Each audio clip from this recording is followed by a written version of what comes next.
Hi guys, welcome back with me again in this channel. On today's tutorial, I'm going to show you how you can enable the proxy mode in CapCut PC. So the proxy mode can smoothen your edits. So if you got a slow editing process or a slow computer, you can try to turn on the proxy mode. So to turn it on, you can just here click on anywhere beside the menu. So I'm going to click just here, for example, until this details menu show up. You can see the proxy is currently turned off, and to enable it you can just click on this modify button, go to the performance.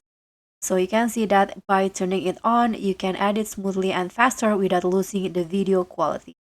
So just click on this button to enable it and click on save.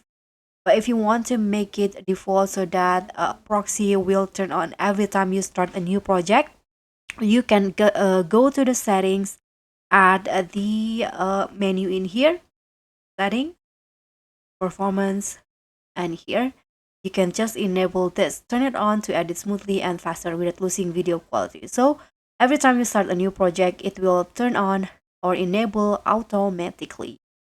So that's all for me. Thank you so much for watching. Don't forget to like, comment, and subscribe. Also, click on the thanks. Bye.